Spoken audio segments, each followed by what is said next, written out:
Nine TV Telugu news కి స్వాగతం. సోమలమ్మ అమ్మవారి ఆశీర్వాద బలంతో తెలుగుదేశం పార్టీ జాతీయ అధ్యక్షులు నారా చంద్రబాబు నాయుడు నాయకత్వంలో మంచి పాలన వచ్చిందని, జగన్ పాలనలో అష్ట కష్టాలు పడిన ప్రజలకు ఇకపై మేలు జరుగుతోందని తెలుగుదేశం పార్టీ నగర అంగన్వాడీ కమిటీ అధ్యక్షురాలు భోని ఈశ్వరి అన్నారు.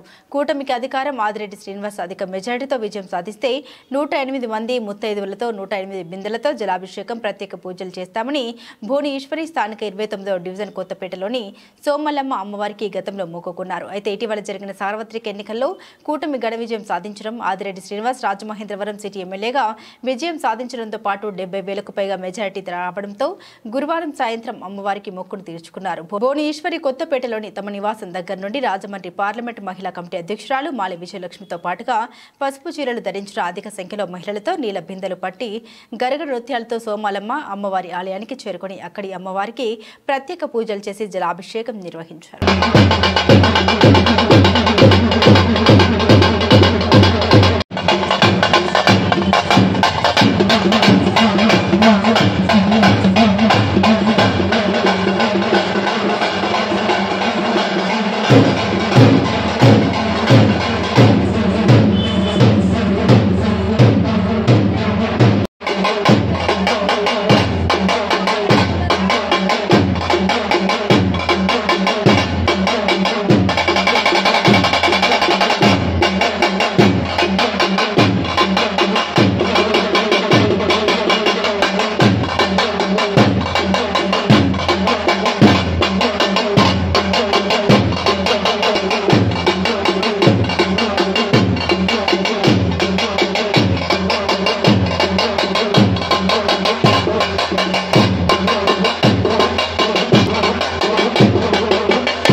తెలుగుదేశానికి కష్టపడితే నాకు ఈ రోజు మా ఆదిరెడ్డి అప్పారావు గారు, ఆదిరెడ్డి వాసు గారు, వీర రాఘవమ్మ గారు నేను ఇలాగ పైకి రావటానికి కారణం నన్ను ప్రోత్సహించిన వాళ్ళు మాలే విజయలక్ష్మి గారు, మధ్యరాంబాబు గారు, చచ్చిపోయి ఏ లోకాన్ని ఉన్నాడో బాబీ, సీరెడ్డి బాబీ. ఎప్పుడు నువ్వు ఇలాగే కష్టపడతావా, ఇంత లీడర్గా పనిచేసి ఎప్పుడు నువ్వు కిందే ఉంటావా అని నన్ను అడిగి ఎన్నో రోజులు బట్టి నేను తెలుగుదేశానికే పనిచేస్తున్నాను అనుకున్నాను. కానీ ఈరోజు నేను ఈ పొజిషన్కి వచ్చాను అంటే మా ఆదిరెడ్డి అప్పారావు గారు, ఆదిరెడ్డి వాసు గారు ఫోన్ చేసి నువ్వు ఈశ్వరి కొత్తపేట పెద్ద వీధిలో 29వ వార్డులో ఒక కార్యకర్తగా కష్టపడుతున్నావు, ఎప్పుడు దేనికి ఆశించవు, నువ్వు అమ్మవారిని కొలుస్తావు, నువ్వు ఎంతో నిష్ఠగా పనిచేస్తావు, అలాంటి దానివి నువ్వెప్పుడు కిందన ఉండకూడదు. నేను ఫోన్ చేసి నేను పిలుస్తున్నాను, కొత్తపేటలో నిన్ను ఒక కార్యకర్తగా చూస్తాను అని నన్ను పిలిచి ఒక నాయకురాలుగా నన్ను గుర్తించిన వ్యక్తులు ఆదిరెడ్డి వారి కుటుంబం. వాళ్ళు పార్టీగా కాదు, 29వ వార్డులో సలుమూరు శ్రీనివాస్ గారని, సలుమూరు వెంకటేశ్వరరావు గారు కొత్తపేటలో ఎప్పటి నుంచో మాకు కొండలరావు గారు, గోవిందమ్మ గారు తెలుసండి. వాళ్ళు ఎప్పుడు కోటీశ్వర్లే. వాళ్ళు కష్టపడి ఎవరు పేదరికంలో ఉన్న గోదావరి వరదలు వచ్చినా ఎంతో సాయం చేసి ఈ రోజుకి ఎంతో మందికి సహాయం చేశారు. వీర్రాగమ్మ గారు, సలుమూరు శ్రీనివాసరావు గారు, మా ఆయన గారు రాజుగారిని మధ్యతరగతి కుటుంబం వాళ్ళమని మేము ఎప్పుడు కష్టపడుతూనే మేము ఉన్నాం. మేము దేనికి ఆశించము. అలాంటి ఆదిరెడ్డి వాసు గారు ఈరోజు నన్ను టౌన్కి అంగన్వాడీ ప్రెసిడెంట్గా పిలిచి ఇచ్చారండి. నన్ను నిజంగా ప్రోత్సహించడం ఎప్పుడు నేను మర్చిపోను.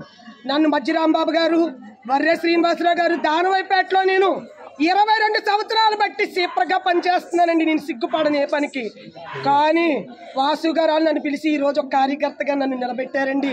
వాసు గారి కోసం నేను పడిన కష్టం నిజంగా జులై నుంచి ఈ రోజు వరకు ఆదిరెడ్డి వాసు గారు ఎన్ని వాటికి మహిళా శక్తి అని మాకు పేర్లు పెట్టారండి. ఆ మహిళా శక్తి మహిళా మండలికే పెద్ద అయిన విజయమ్మ మేము చేసామండి. అదేనండి ఈ రోజు కార్యక్రమం. మేము ఈ కార్యక్రమం ఎందుకు చేసాం? అప్పారావు గారి కోసం సోవాలమ్మ తల్లికి మొక్కుకున్న 108 బిందులు నామినేషన్ వేసినాడు వేసామండి. ఆ రోజు అమ్మవారి నిదర్శనం చూపించిందండి. ఈ రోజు అమావాస లక్షవారం అమ్మవారికి ఇష్టమైన రోజు. అందుకని నేను ప్రతి మహిళ కష్టం ఉందని అందరినీ పిలుపునిచ్చి, పెద్దవాళ్ళని కూడా పిలుపునిచ్చి ఈ రోజు మీరు కొబ్బరికాయ కొట్టి ఇక్కడ 108 బిందులు కానుక అమ్మవారికి సమర్పించుకుంటే అందరూ బాగుంటారు. చంద్రబాబు నాయుడు గారు జైల్లో ఉన్న కాడి నుంచి మేమందరం కష్టపడి మమ్మల్ని గుర్తించారండి. చంద్రబాబు నాయుడు గారు, ఆదిరెడ్డి అప్పారావు, ఆదిరెడ్డి వాసు గారు జైల్లో పెట్టిన రోజునే గెలుపు వచ్చేసింది. ఈ రోజు ఎంత మెజార్టీతో గెలిచారంటే వారు పడిన కష్టం ప్రజలందరూ కూడా అతనికి ఓటేసి విజయం సాధించారు. ఆ విజయానికి అందరి కష్టం కూడా ఉంది. ఈ రోజు ఈ సోవాలమ్మ తల్లికి మేము కొలుసుకున్నాము. మేము అమ్మవారికి 108 బిందులు కానుక వేసుకుంటున్నాము. అమ్మవారి ఆశీస్సులు అందరికీ ఉండాలి. మన గ్రామ దేవత అంటే సోవాలమ్మ తల్లి, మా ఇష్ట దేవత దుర్గమ్మ తల్లి.